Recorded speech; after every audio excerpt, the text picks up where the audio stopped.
Konkan discovery official मध्ये मी गोविंद मराठे आपलं स्वागत करतो.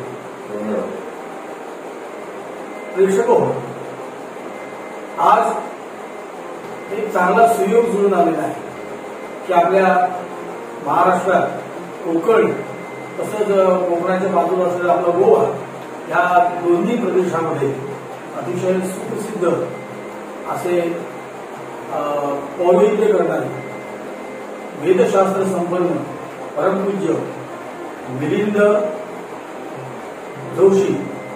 रघुनाथ जोशी हे आज आपल्या इथं आपल्या चॅनेलवर या ठिकाणी मुलाखतीसाठी आलेले आहेत. त्यांचं मी पुनश्च एकदा स्वागत करतो. नमस्कार. मिलिंदजी, आम्हाला माहिती आहे, म्हणजे मला जे माहिती आहे त्यानुसार आपण कोकण आणि गोव्यामध्ये बऱ्याच ठिकाणी जे यज्ञयाग होतात किंवा धार्मिक टोपी जी ज्या गोष्टी घडतात त्या ठिकाणी आपली उपस्थिती असते आणि बऱ्याच मोठमोठे यज्ञयाग आपण केलेले आहेत. आम्ही स्वतः बघितलेलं आहे. आपलं त्या बाबतीत आपली ख्याती आहे. तेव्हा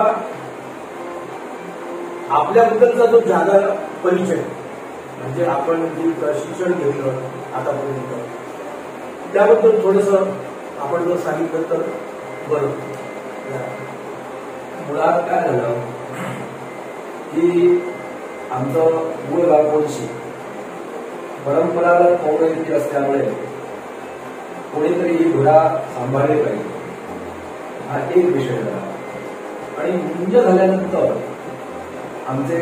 माझे मुंजीतले गुरु श्री बापू माझगावकर यांनी मला मंत्र शिकवले आणि ते मंत्र म्हणताना मला त्याच्यातून खूप एक आनंद मिळाला. त्या 8व्या वर्षी त्या मंत्रात काय आनंद असतो ते मला काय माहिती नसतं, पण मला ते पुन्हा म्हणावंसे वाटू लागलं.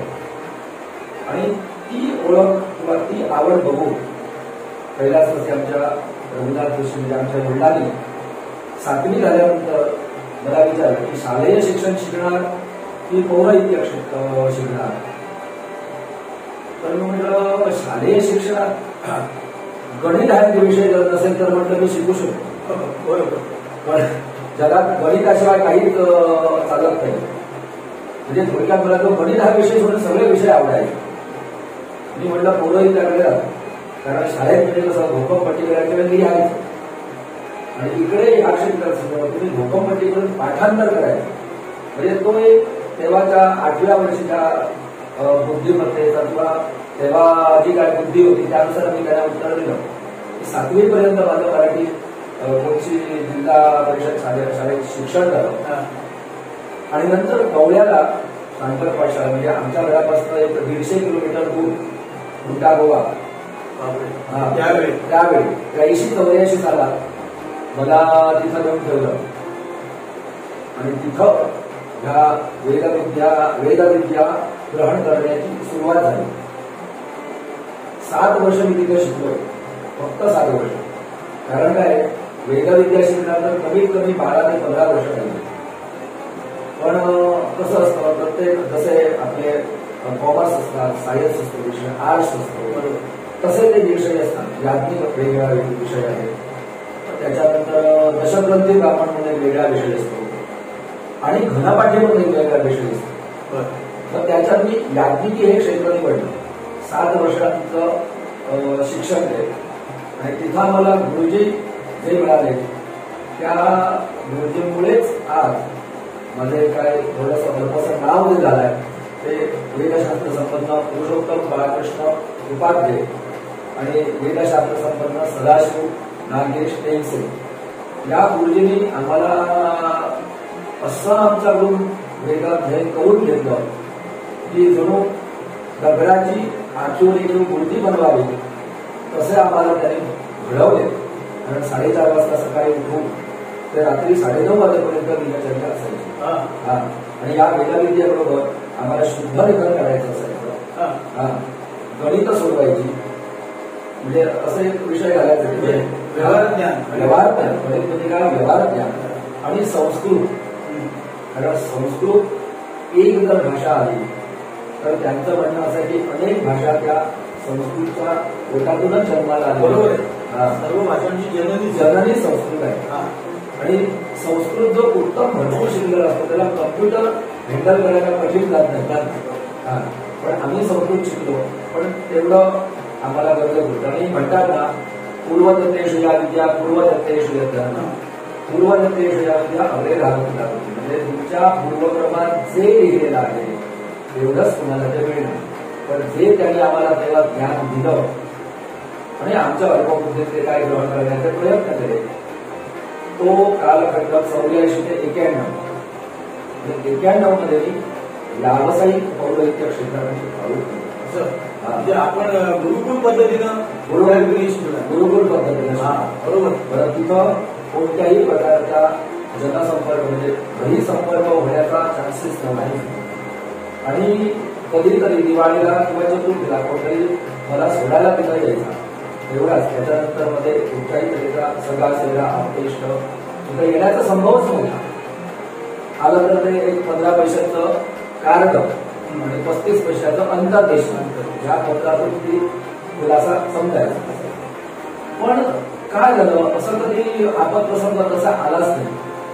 तिथं आमची एक शंकराचार्यांची मूर्ती आहे. त्या शंकराचार्याने आम्हाला 35 मुलांना त्या मूर्तीलाच सांभाळले. कारण पाठशाळेची परिस्थिती अशी होती ती आत्ता पडेल की नंतर पडेल अशी जुनी इमारत होती. आणि त्याचं रूपांतर म्हणजे या संपूर्ण वैदिक परंपरेचे चालक म्हणा किंवा सेवक म्हणा हरिभाऊ वेदशास्त्र संपन्न हरिभाऊ बोलतो आणि वेदशास्त्र संपन्न कृष्णा शास्त्री केळकर यांनी आमचे गोव्याचे मुख्यमंत्री जे होते अगोदर प्रतापसिंग राणे यांना त्यांनी बोलवलं आणि त्यांना सांगितलं की खासे ही इमारत तुम्ही बांधून घ्यायची आहे. शब्दाला वजन खासे एका शब्दाने सांगितलं काका तुम्ही सांगता तसे आम्ही करता. आणि त्याच्यानंतर त्यांनी देवाचे शिक्षण मंत्री श्रीयुत सुभाष शिरोडकर आणि मुख्यमंत्री साहेब प्रतापसिंग राणे आता नंतर ती व्यवस्थित झाली. म्हणजे असे ही खडतर ही खडतर असं म्हणत नाही याच्याही पेक्षा आमच्याही पेक्षा खूप मोठ्या लोकांनी खडतर तपश्चर्या करून वेदाध्ययन केलेला आहे. आणि दुसरं कसं की गुरुकुल पद्धतीमुळे जे तुमचं शिक्षण झालं त्या कारणानं त्या ठिकाणी तुमच्यावर संस्कारही संस्कार उत्तम अतिशय चांगले संस्कार झाले. जे आता या संस्कारामुळे तुम्ही आता जे काही पौरोहित्य करता किंवा ह्या गावोगावी तुम्ही जाऊन यज्ञ करता त्या ठिकाणी तुमची छाप दिसून येते. लोकांवर तुमचा प्रभाव पडतो तो आम्ही बघितलेला आहे.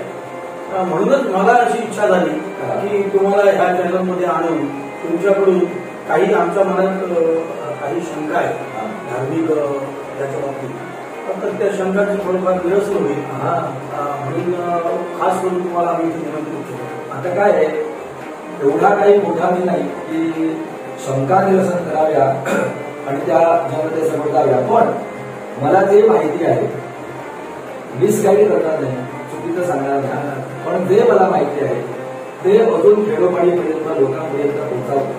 काही लोकांच्या मनात द्विधा मनस्थिती असते की त्यांना मार्गदर्शन नसतं म्हणून नव्हे की काही परंपरा आपल्या कोकण प्रांत सिंधुदुर्ग गोवा येतात काही अशा परंपरा आहेत.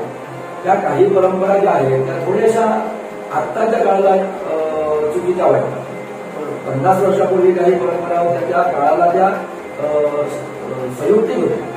पण 2021 मध्ये काही जर गोष्टी बघितल्या तर बाकीच्या सगळ्यांबरोबर आपलं हे कर्मकांड किंवा आपले कुलाचार कुलपरंपरा ह्याच्यात थोडा बदल केला पाहिजे. तर तो मूळ गावात ठेवून बरोबर. आता तुम्ही म्हणाल का बदल केला पाहिजे याचं कारण एक असं आहे की आपली एकत्र कुटुंब पद्धती जी आहे ती आता सगळ्या समाजाची कमी झाली. आता विभक्त कुटुंब नवरा बायको एक मुलगा जास्तीत तर एक मुलगा एक मुलगी किंवा 2 मुलं. याच्यामुळे काय झालं चैत्र महिन्यापासून फाल्गुन अमावास्येपर्यंत आपल्या हिंदू धर्मात प्रत्येक महिन्याचा सण असतात.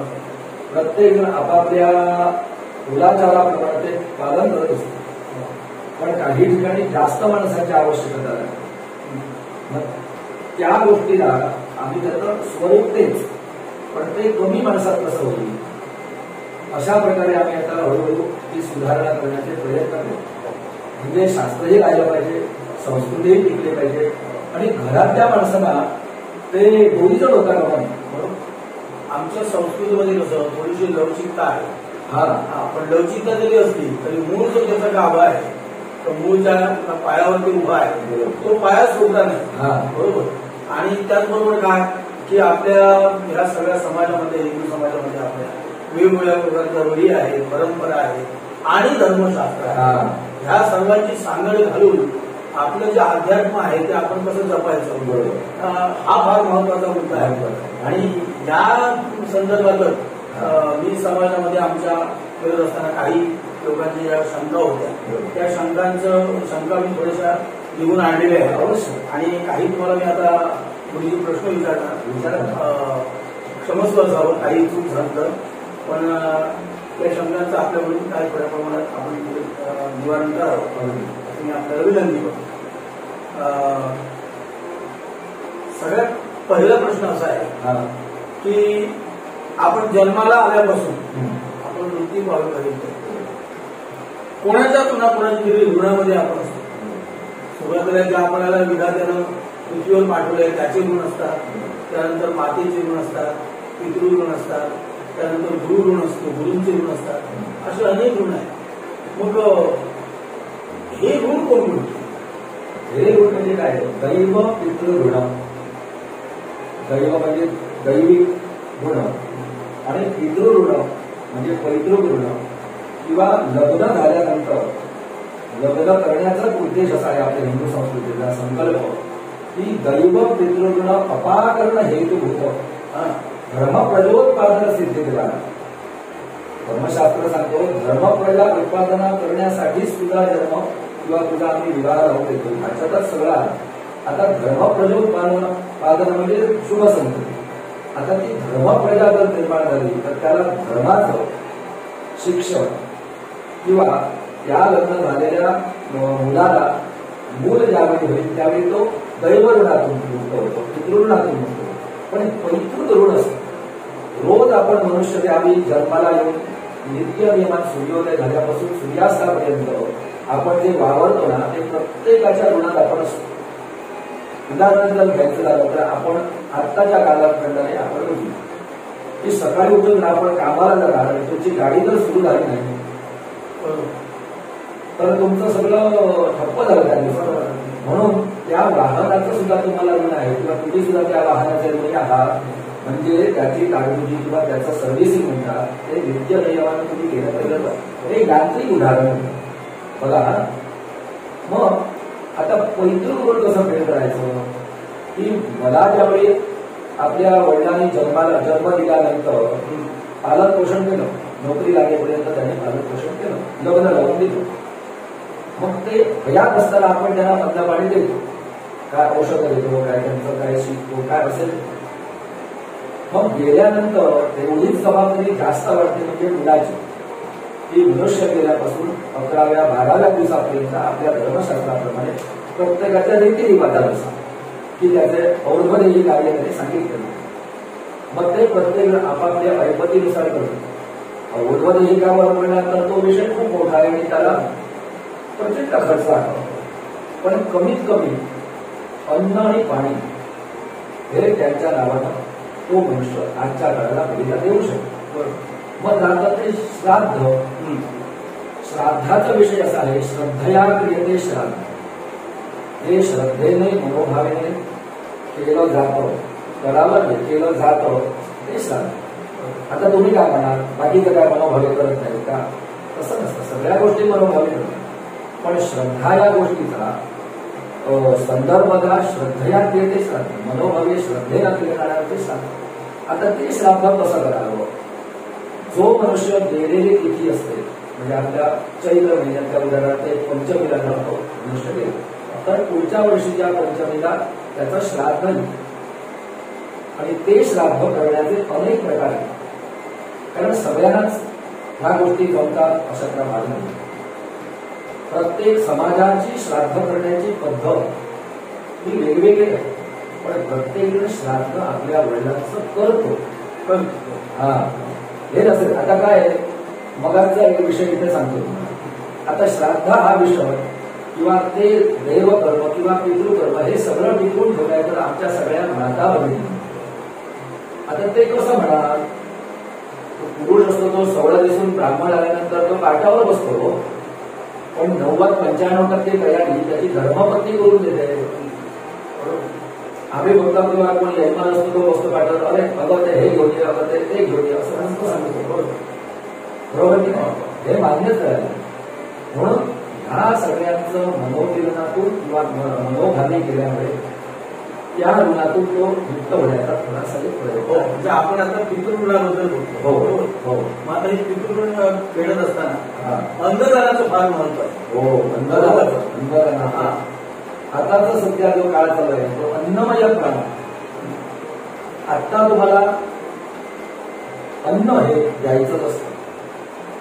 हो, धर्मराजांनी सुद्धा राजसूय यज्ञ ज्यावेळी केला त्यावेळी सुद्धा अन्नदान केलं आणि त्याच्यात अनेक ऋषीमुनी येऊन वेगवेगळ्या पशु पक्ष्याच्या रूपाने येऊन ते अन्न ग्रहण करून गेले आणि त्यांचे जे पूर्वज होते ते संतुष्ट झाले. आता आपल्याकडे अन्नदान करण्याची संकल्पना ही आता कशी आहे, काही जण असे म्हणतात की मी माझ्या वडिलांचं श्राद्ध करत नाही पण मी अन्नदान करतो. बरोबर, मान्य. त्या लोकांचं अन्नदान करण्याचा संकल्प मी अवघड करत नाही. पण मला सांगा, सगळ्या याच्या चराचर सृष्टीत हवा आहे, वायू आहे, पण गाडीच्या चाकात हवा का भरतो आपण? की त्या चाकात हवा काही स्वरूपात ठेवलेली असते तरच ती गाडी चालणार. नाहीतर माझं चाक पंक्चर आहे आणि त्याला हवा एवढं गाडी कशी घेऊन गेलो, गाडी जाणार नाही.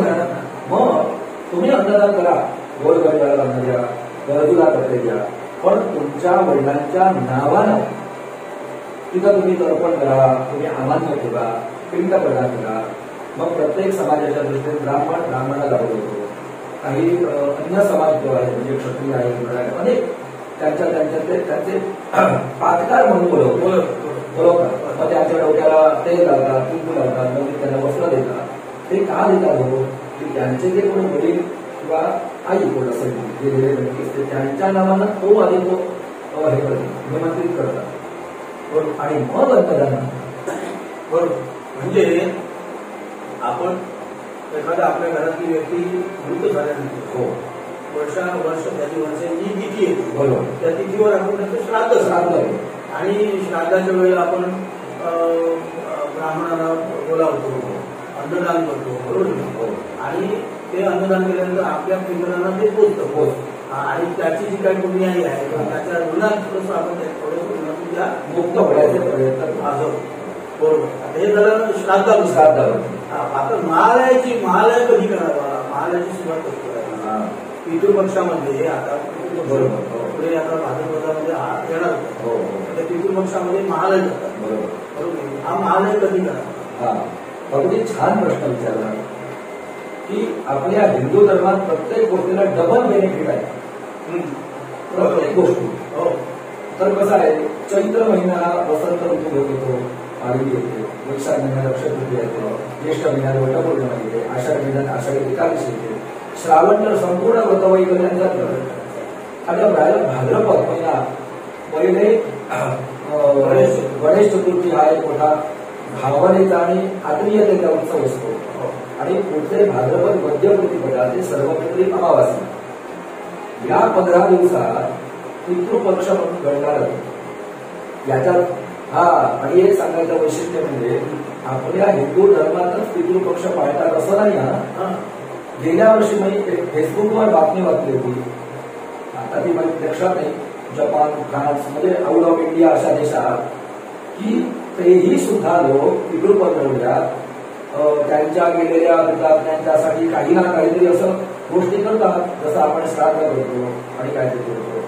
आता काय आपल्या धर्मात जरा जास्त बुद्धिवान लोक असतात, त्यांना काही गोष्टी पटत नाही ते सोडून द्या, पण ज्याला पटतं ते करतात.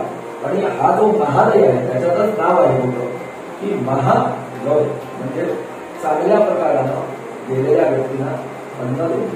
आता आम्ही काय करतो की ज्या तिथीला वर्ष श्राद्धाची तिथी येते ती त्या पंधरवड्यात येणारी तिथी म्हणजे आपण ती महालयाची तिथी करतो, असं नाही. मूळ त्याचं असं आहे की प्रतिपदेपासून अमावास्येपर्यंत रोज वेगवेगळ्या पितरांच्या नावानं अन्न उदगणी करतो, असं केलं नाही.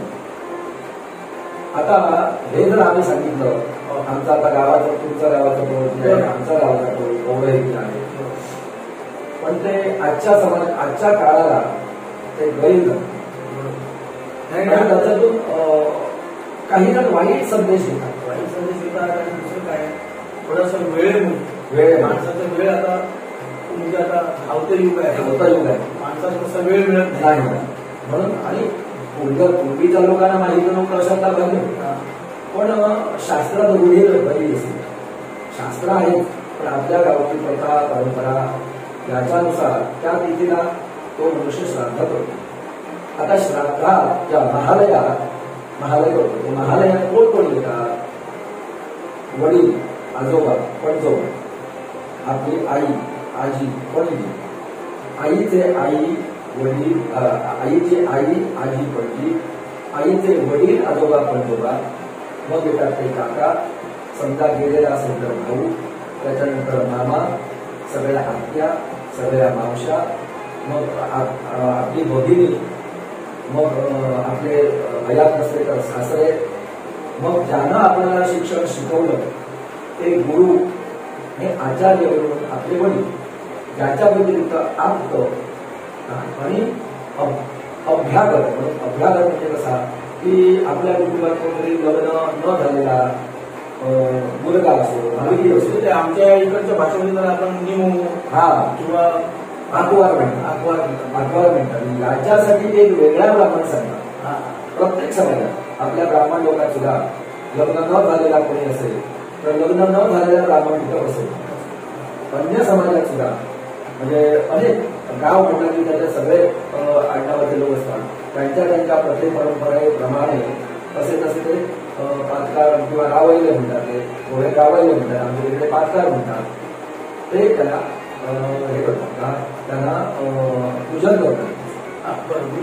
आता एक असा प्रश्न आहे की आपल्या हिंदू धर्मशास्त्राप्रमाणे माणूस मृत होतो म्हणजे माणसाच्या शरीरातला आत्मा निघून जातो. शरीर काष्ट असतं त्याचे आपण विधी करतो, बरोबर. मग हा निघून जाणारा जो आत्मा आहे हा आत्मा जे पितृपक्ष पितृलोक आहे त्या पितृलोकामध्ये घेऊन जाणारे जे देवता आहे त्या देवतेकडे ते असतात, बरोबर ना. म्हणजे माझ्या ऐकिवात असं आहे म्हणून मी तुम्हाला याचं जास्त माहिती आहे.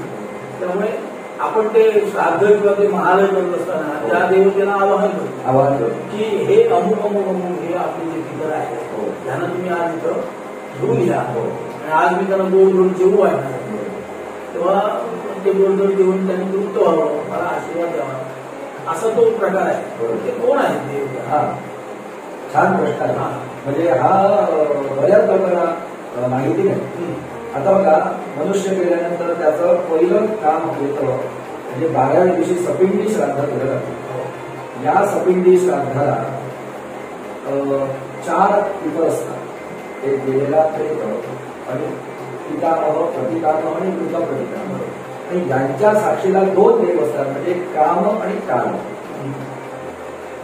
आपण म्हणतो नाही काळ उठला त्याच्यावरती काळ आला, तसा तो काल आणि काम हे 2 देव त्या बाकीच्या पितरांना ते संतुष्टीला देतात. आता संवत्सरिक श्राद्धाला 2 देव असतात, गुरु आणि आर्द्र. हे 2 देव संवत्सरिक श्राद्धाला आहेत. आणि महालयाला धुरी आणि लोचन असे 2 देव येतात. इतर तुमचे कितीही असो. आणि तसा महालय जर करणार तर सर्वसामान्यपणे पूर्ण 1 दिवस पाहिजे. म्हणजे आपले जर समजा पित्रावळ मोठी असेल तर प्रत्येक पित्रावळीला 1 ब्राह्मण अशा स्वरूपात म्हणून तो महालय. पण आता काळात तेवढे ब्राह्मण मिळत नाही किंवा कोणाला वेळही नसतो आणि बाकीच्या सगळ्या आपलं म्हणजे पडद्यामागच्या गोष्टी म्हणजे स्वयंपाकाचा मोठा विषय असतो, तो योग्य रीतीने व्हायला पाहिजे, बरोबर. आणि पितृपक्षामध्ये आपल्या जे आपले वडील असतील, वडील किंवा आपले जे पितर आहेत त्या सगळ्या पितरांना आपण महालय म्हणून जेवू आणतो आणि त्यांच्या ऋणातून मुक्त होतो. हा बरोबर म्हणजे आमच्या हिंदू धर्मशास्त्रामध्ये आपल्या अतिशय म्हणजे चांगली एक परंपरा ठेवून दिलेली आहे. मला तुम्हाला असा एक प्रश्न विचारायचा आहे, कधी कधी काय होतं की काही लोकांचं मृत्यू झाल्यानंतर त्यावेळेला त्यांना पंचांगाची वगैरे माहिती नसते, कोणा पुरोहिताला कोणाला जाऊन ते विचारत नाही किंवा असं होतं किंवा तो परदेशी कुठेतरी मृत्यू झालेला असतो त्याची तिथीच माहिती नसते. अशा वेळेला जेव्हा तिथीच माहिती नाही त्यावेळेला त्याचा महालय कधी घालावा किंवा त्याचं श्राद्धाचं काय घालावं? बरोबर. आता ज्या माणसाची तिथी माहिती नसते ना त्याचं त्यांनी पंचांगात त्यांनी विश्लेषण दिलेलं आहे. द्वादशी, अमावास्या, अशा तिथी, पंचमी, अशा काही व्यतिपात योग, अशा काही त्याचे योग तिथी करत असे सांगितलेले आहेत. ज्या माणसाचं काहीही माहिती नसतं, आगातीचा काही माहिती नसतं, त्याला अमावास्या हा दिवस येतो. सर्वप्रिय माणूस म्हणजे ज्याचं कोणाचं काहीही कोणाला माहिती नाही त्या दिवशी त्याने अमावास्येला एक काही जरी श्राद्ध केलं तरी ते त्याच्या पितरापर्यंत पोहोचतं. आता श्राद्धाचे प्रकार अनेक आहेत. आता आम्ही हा जो तुम्हाला विषय सांगितला श्राद्धाचा तो थोडा खर्चिक आहे, म्हणजे चालांतर सध्या चालू आहे. प्रकार किती आहे? एक हा जेवण करून वाढणं हा एक प्रकार. दुसरी गोष्ट शुष्क आनंद, सुका कोरडा शिलावर बंद केला किंवा पूजन करून आपण त्या पितरांचं स्मरण करायचं आणि तो द्यायचा, दान द्यायचा, हा एक प्रकार. तिसरा प्रकार हिरण्यश्राद्ध. हिरण्यश्राद्ध म्हणजे काय की आपल्याला माहिती आहे की आज आपल्या बाबा वडिलांची तिथी आहे, मला बाकी काहीही शक्य नाही, पण माणसाच्या खिशात आजच्या काळाला 50-100 रुपये असतात. मग ते त्याने देवाच्या समोर ठेवावे आणि देवाला नमस्कार करावा की आज बाबा माझ्या वडिलांची तिथी आहे आणि मला बाकीचं काय करणं शक्य नाही, पण हे जे माझं काही स्वल्प द्रव्य मी तुझ्यासमोर ठेवतो, या द्रव्य रूपानं तिच्यानंतर कुठेही कुठे देवस्थान असो, तुमची शाळा असो, संस्था असो किंवा अनेक गोरगरिबांच्या संस्था किंवा मातृछायासारख्या संस्था असतात, तिथं आपण ते दिल्यानंतर याच्यातून जे काय अन्न पाणी येईल त्याच्यावरती त्या माझ्या पितरांना तू संतुष्टता दे असं आपण प्रार्थना करू शकतो. तिसरी गोष्ट गाय आहे, गाईला आपण पाणी देऊ शकतो. अगदी काहीही त्याला शक्य नाही त्याला मोठ्या पर्वतावर जायचं. बघा किती आमच्या हिंदू धर्मात किती सोपं करून ठेवलेलं आहे. ज्याच्याकडे काहीही नाही त्याने पर्वतावर जायचं आणि हात उंच करायचे आणि ओरड करायची, मोठ्या हे पितरांनो माझ्याकडे काहीही नाही तेव्हा तुम्ही माझ्यावरती संतुष्ट व्हा. हा पण आहे, हा बोलला, पण तो कधी काही नसतं त्याच्या. पण आताच्या काळात असं कोण पितरांच्या किंवा देवतांच्या कृपेनं आताच्या काळात कसा कोणी नाही. एक पोटभर धान्य तो देईल एवढी प्रत्येकाची तरी कमी कमी परिस्थिती आहे. आता आणखी एक शंका आहे, म्हणजे ही गोष्ट कोणाला काही कळतच नाही. घडीश्राद्ध हा प्रकार काय आहे? हा घडीश्राद्ध जे आहे ते नक्षत्र श्राद्ध आहे. श्राद्ध खूप प्रकारची आहे, प्रत्येक पौर्णमासात आणि ते पितृपक्षात हो पितृपक्षातही अनेक श्राद्ध आहेत. मनुष्य गेल्यानंतर 1 वर्षापर्यंत आधी 16 मासिक श्राद्ध आहे आणि पहिल्या दिवसापासून 12व्या दिवसापर्यंत छोटी छोटी साधारणपणे आसपास 70, 80, 90, 92 श्राद्ध होत आहेत. छोटी छोटी श्राद्धाचे प्रकार. घरणी श्राद्ध जे आहे ते गया तीर्थ श्राद्ध फल देणारा, काशी गया पहिला, ब्रह्मगया, ब्रह्मवत गया अशा यांचं फल देणारं ते श्राद्ध आहे. आणि ते धर्मसिंधूच्या जे माणसा ते 1 वर्ष झाल्यानंतर कायम केलं. 1 वर्ष झाल्यानंतर कायमस्वरूपी केलं पाहिजे त्या घरणी श्राद्धाला, नक्षत्राला. पण काय होतं इकडे आपल्याकडे 12व्या दिवशी सपिंड हा विषय मोठा केला. का केला जातो की कर्ता जर समजा एकटाच असेल तर त्याला वर्षभर पर्यंत त्याला काही नवीन नाविन्य करता येत नाही, धर्मकृती तो त्या कर्मांवर शोषत राहतो. म्हणून प्रत्येकाच्या पद्धतीनुसार सपिंडी 12व्या दिवशी करतात आणि सपिंडी 12व्या दिवशी केली की त्याची पित्रावळ निर्माण झाली, म्हणजे वडील आजोबा पंजोबा, म्हणजे पितृ शब्द त्याला घ्यायला ग्राह्य झाला, तोपर्यंत पितृ शब्द येत. म्हणून एक असा हे आहे अकरणात बंद करणं श्रेय, म्हणजे काही ऐकायला न येणाऱ्यापेक्षा साधारण मंद ऐकायला येणारा मनुष्य चांगला.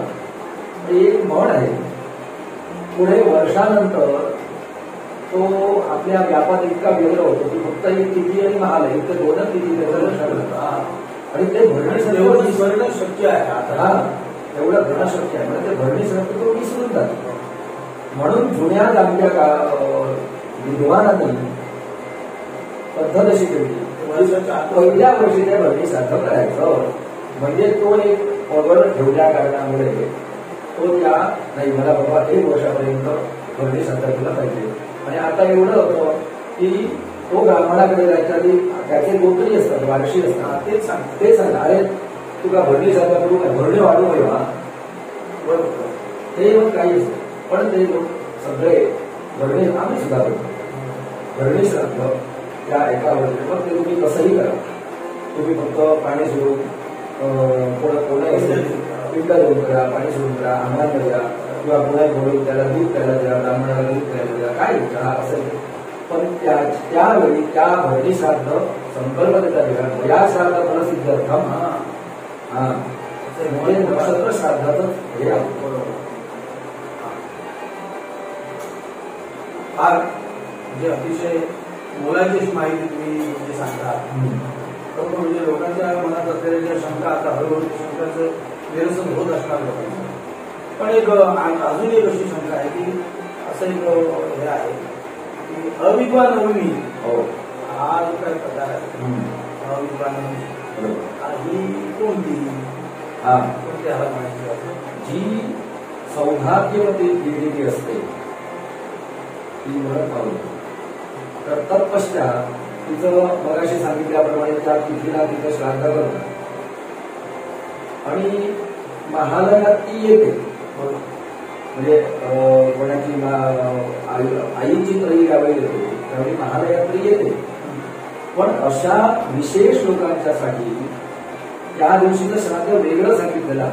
आता हे भरणी श्राद्ध कसं, नक्षत्र श्राद्ध पहिल्या वर्षी सांगितलं म्हणजे पहिल्या वर्षी करतात, पण वास्तविक ते कायम करावे.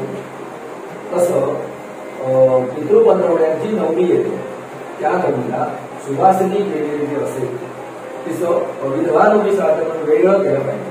संकल्प कसा आहे, आपलं नेहमीचा संकल्प कसा असतो किंवा कोण असेल त्याचं सार्वत्रिक श्राद्ध किंवा महादेव श्राद्धांत विषय, जसं मम कोणते असेल की विधवा नवमी श्राद्धांत विषय. आता काय परत हा परत वा नवा प्रश्न आला की विधवा नवमी श्राद्धांना ते समजा शक्य झालं नाही तर प्रत्येक जण कोण सुवासिनी बोलवतो, तिला हळद कुंकू नमस्कार करतो, तेही चालतं. पण त्याची आठवण केली पाहिजे. आता आपण हा जो महालय हा महालय कधीपर्यंत करता येतो महालयाचं बरोबर. हा महालयाची साधारणपणे कालावधी एक 1.5 ते 2.5 महिने असतो.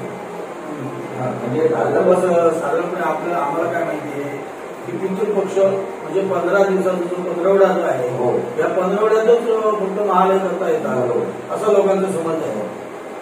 साधारणपणे कार्तिक शुद्ध चतुर्थी पर्यंत महालयाची साधारणपणे मर्यादा असते. म्हणजे पितृपक्षात सुद्धा शक्य नाही. वृश्चिक राशीला कन्या तुळ आणि वृश्चिक सूर्य जो असतो तो प्रत्येक महिन्याला बदलत असतो आणि सरासरी भाद्रपद महिना हा कन्या राशीला सूर्य गेल्यानंतर तो त्या दरम्यान येतो. कन्या तूळ आणि वृश्चिक राशीला सूर्याचं संक्रमण होईपर्यंतचा कालावधी जो असतो तो महालयाचा घडला जातो. कारण काय आता सुद्धा बघा किती सोपं करून ठेवलेलं आहे ते बघा. 15 दिवस त्याच्यात आताच्या एकंदरीत कामाचा व्याप्ती प्रत्येक माणसाची, त्याच्यातून प्रापंचिक अडचणी, कुटुंब मोठं असेल तर त्याला परत सुखाची बंधनं, हे जर आलं तर काय करायचं. तर हा पुढेपर्यंत जो कालावधी आहे त्याच्यात तो महाराज त्या तिथीला करायचा. समजा कुठची तिथी नाती नाही मिळाली तर द्वादशी, अमावास्या, पौर्णिमा ह्या तिथी घ्यायचा. आणि एक सांगतो तुम्हाला, आता हे आपले महालय ज्यावेळी करतात ना, त्या महालयात काही जण असे आहे की शिवाजी महाराजांच्या पासून आमचे स्वर्गीय रक्षामंत्री मनोहर पर्रिकर यांच्यापर्यंत ते पिंड देतात. आपले आहेत ना ते. मग सगळे आले त्याच्यात, राष्ट्र म्हणून राष्ट्रसंत आले, राष्ट्रसेविका आल्या, राष्ट्र अनेक वेगळी माहिती आहे. तितक्या दिवसांना ते पिंड देतात. म्हणून तो महान आपल्या गुरुला देतात. कारण कसं आहे, देशाचे संरक्षण मंत्री म्हणजे अगोदरच्या काळातले राजाच, ते कोणी असू दे, जे होऊन गेले, दिवंगत झाले, त्यांची मी त्याला विचारलं, हे म्हटलं ना की आमच्या देशाचे नाते, मी एक देशाचा नागरिक आहे, म्हणजे एवढे कर्मकांड कटाक्षाने करणारे सुद्धा लोक आहेत. आता आपण महालय करत असताना महालयामध्ये पिंजरावळे म्हणजे कोणाकोणाला पिंड द्यायची. बरोबर. आणि मुख्य मुद्दा कसा आहे, महालय कोणाला आणि कोणाचा घालता येतो हा एक महत्वाचा जोड प्रश्न आहे. महालय कोणाला आणि कोणाचा घालता येतो आणि कोणाला पिंड देता येतो, म्हणजे त्याचं हे कसं काय. महालय जो आहे तो मुलांना वडिलांचा महालय करायचा, पहिला निर्णय. दुसरा असा आहे की समजा त्याच्या पुतणे आहे पण तो आपल्या का वडिलांचा करणं, आणि मुलीला सुद्धा महालय करण्याचा अधिकार आहे. हा मुद्दा फार महत्वाचा आहे. कारण कसं आहे तुम्हाला सांगतो, म्हणजे हा अगोदर पासून मुलीला वडिलांचं क्रियाकर्म करणं, श्राद्ध कर्म करणं हा विषय आहे. मध्यंतरीच्या काळात सांगतो कालानुरूप कशा गोष्टी घडतात. तेव्हा संतती खूप असत होती, एका वडिलांचे 4-4, 5-5 मुली असायचे. मग तेव्हा हा दोन प्रश्न होता. आणि आता कसं झालंय, एकच मुलगी किंवा 2च मुली, किंवा एक मुलगा आणि एक मुलगी. धर्मशास्त्र गरुड पुराणात त्याचा उल्लेख आहे. कोण नारी वा, कोण म्हणजे पुरुष, नारी म्हणजे स्त्री, तरी ते क्रियाकर्म चालतं. आणि दुसरी गोष्ट सांगतो, आता काही जण सांगतात की म्हणजे असे असतात, डावा आहे का उजवा आहे, उजवा आहे का डावा आहे, मी माझ्या वडिलांचा काहीही करणार नाही असं सांगतात ते. मी म्हटलं ठीक आहे, करू नको. मग 7 बारीने उतारावर जर म्हटलं तुझं नाव असेल ना तर तेही करतो. बरोबर की नाही. मग जर तुमच्या जागेची जत्री म्हणजे ती सुद्धा आजोबापासूनच आलेली असते, तर त्या नावाला तू नाव जर तुझं जोडणार, या पित्रावळीला सुद्धा तू वडिलांच्यासाठी काहीतरी केलं पाहिजे मुलगा म्हणून. नंतर आपली माणूस म्हणून जन्माला येऊन फुकट काही उपयोग. आता महालय आपण घालू शकतो. महालयाला आता ब्राह्मणाकडे आम्ही ब्राह्मण करतो. प्रत्येक जण आपापल्या पद्धतीने समाजातले पाचकार घेतात. पाचकार राहतात, इतर समाजात पाचकार पण त्यांना ब्राह्मण पाचकार म्हणा किंवा ब्राह्मण म्हणायचं. आपण किती ठेवावे, आपण किती ठेवावे म्हणजे कसं आहे, आपली पित्रावळी किती आहे, आपली सध्या पित्रावळी 36 नावं असते, तर 36 ब्राह्मण ठेवले पाहिजे. म्हणजे ते पाचकार म्हणा, गावैद्य म्हणा, ब्राह्मण म्हणा, प्रत्येक नावाला एक असे ठेवले पाहिजे. हा मोठा प्रश्न. आणि ते समजा एक 35-36 ते जर असले तर इकडे देवस्थानी 2 पाहिजे, घरी आणि लोचन असं असे. त्याच्यानंतर पद्धतीचे कमी कसे आले, मग वडिलांच्या पिढीला येईल, आईच्या पिढीला येईल, आईच्या वडिलांच्या आई वडिलांच्या स्त्रीला आहे असे ते मग कमी करणं, मग त्याच्यावरती ते नावं ठरवायची. काहीच शक्य नाही, एकच पोटबुडवा, सगळ्यांची नावं घ्यायची, त्याला भरपूर वस्त्र अलंकार टाकून त्याला द्यायचं आणि त्याचं पूजन करायचं, तेही होतं. आणि तर्पण ज्यावेळी आपण करतो, तर्पण हे केलं पाहिजे. तर्पण केल्यानंतर प्रत्येकाच्या नावानं पाण्यात तीळ टाकायचे, माटा टाकायचा, गेलेल्या प्राण्याच्या नावात, गेलेल्या व्यक्तीच्या नावात तर्पण करायचं. त्याच्यानंतर मग कावळ्याला वाडी ठेवायची. आता कावळ्यालाच वाडी का ठेवतात किंवा कावळ्याला पिंड का देतात की काको, तागो आणि सागो यांना हजारो वर्ष आयुष्य आहे. जे सागवान, नाग, सर्प आणि काक हजारो आयुष्याचं हे आहे. आता मला सांगा, तो जरी प्राणी असला तरी त्याने हजारो वर्ष ज्यावेळी बघतो त्यावेळी तुमचं सगळे खेळ बघतो की नाही, तो तुमच्या पिढ्या बघितलेला असतात. हा एक विषय झाला.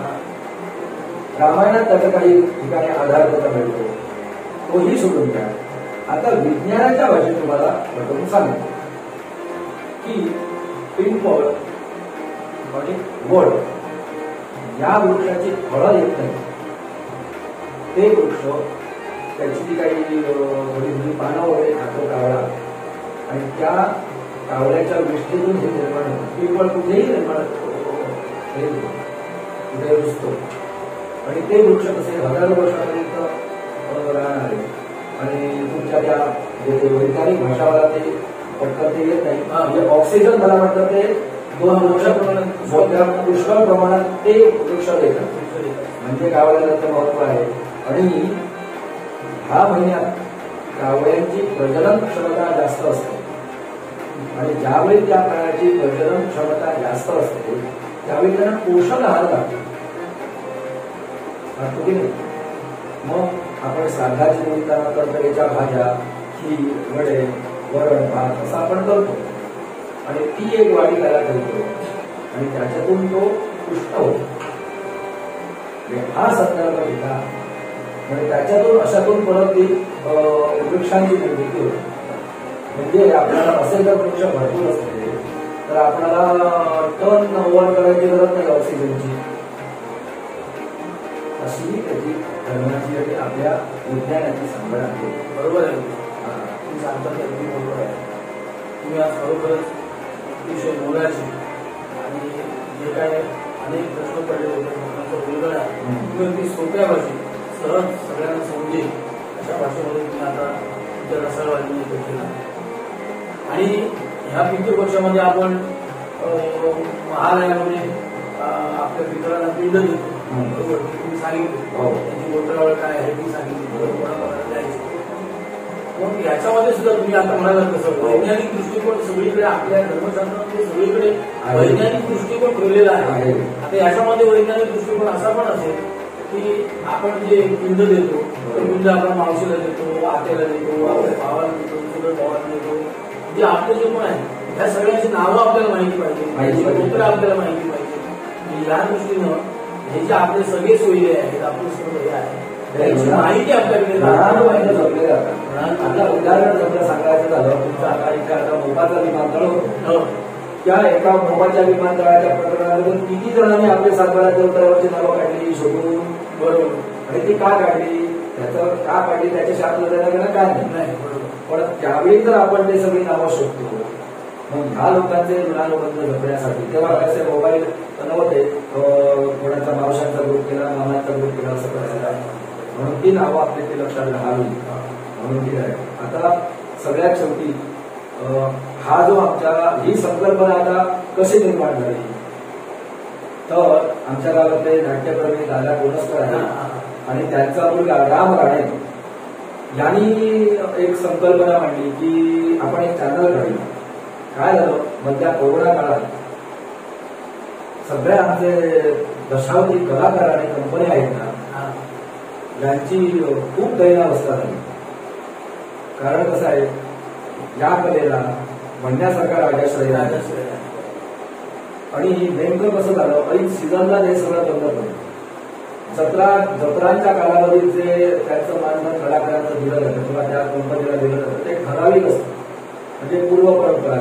ही नाटकं वगैरे होतात, नाटकं जर झाली ना तर त्या मालकाला आणि त्या कलाकारांना 4 पैसे मिळतात. म्हणजे काय, त्यांचा एक 200 दिवस साधारण निर्वाह. मग याच्यातून मग हळूहळू युट्यूब चॅनल करायचं आणि ही आपली कलाकार कलाकृती ते लोकांच्या समोर यावे. कारण कसं आहे, कलाकाराला तुम्ही भरपूर भर दिलं तरी त्याला प्रूफ करून ठेवलं तर त्याच्यात त्याला समाधान नाही. पण त्या कलाकाराला सांगा इथं बाबा 1000 प्रेक्षक आहे, तो एक नाटक करतो, तो असं म्हणजे सगळं जसा क्षत्रिय राजकर्ता उठतो चापोपाणी करून तसा उठून तो नाटक करतो.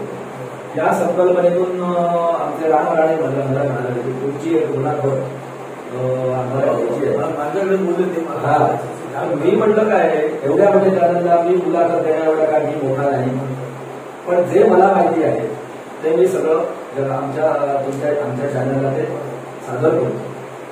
जे जे आपणासी करावे ते दुसऱ्याशी सांगावे, सज्जन करावे सफलजन.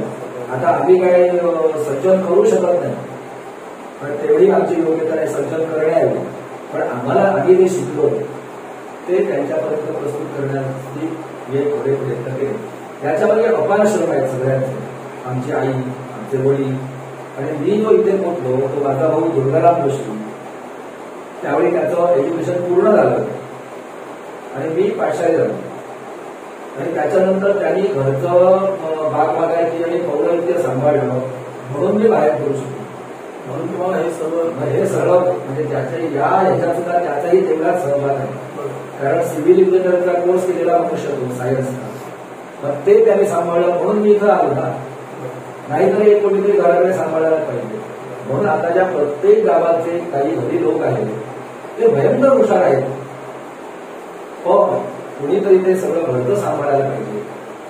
एकाच कोणीतरी घरून राहिल्याशिवाय दुसरा प्रगतीकडे जाऊ शकतो. बरोबर. म्हणजे तुमच्या घरच्यांच्या म्हणजे तुमच्या भावामुळे तुम्ही पुढे येऊ शकता.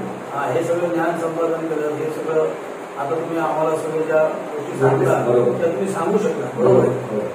याच्यात आमची गावात येतात माऊली, त्याच्यानंतर आमचा आद्यविनायक गजानन, आमचे आई वडील, भाऊ बहिणी आणि आपले मित्र परिवार, या सगळ्यांच्या शुभेच्छांच्यामुळे मी आज जो इथपर्यंत पोहोचलो.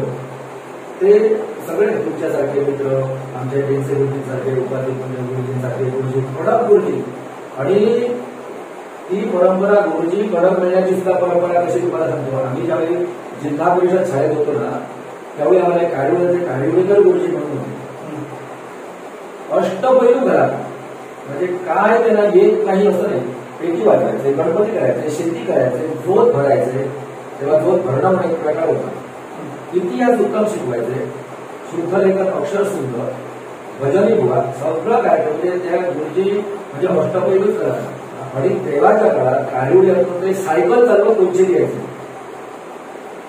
सोमवारचे सकाळी यायच्या 7:30 ते 10:30 शाळा. आम्ही मुलं शाळेत जायच्या आधी शाळेत ह्या गुरुजींचा सुद्धा तुमच्यावर प्रभाव होता. म्हणजे त्यांची आणि कडक शिस्त कडक. काळीवडेकर गुरुजी आले की गावातल्या मुलं कोण घरात असलेला हात लपून बसायची.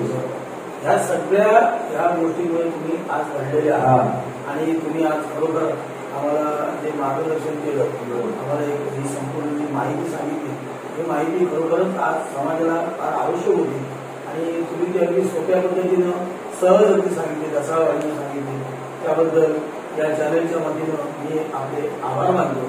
आणि असंच तुमच्याकडे जो अनुभव आहे किंवा तुम्ही जे आजपर्यंत जे कार्य केलेलं आहे तो अफाट अनुभव आहे. त्या अनुभवाचे आम्ही कधी ना कधीतरी पुन्हा तुम्हाला चॅनलवर बोलवून तुमच्याकडून आम्ही काही गोष्टींबद्दल मार्गदर्शन घेऊ. तरी आज तुम्ही इथं आलात, आम्हाला मार्गदर्शन केलं त्याबद्दल आभार. धन्यवाद.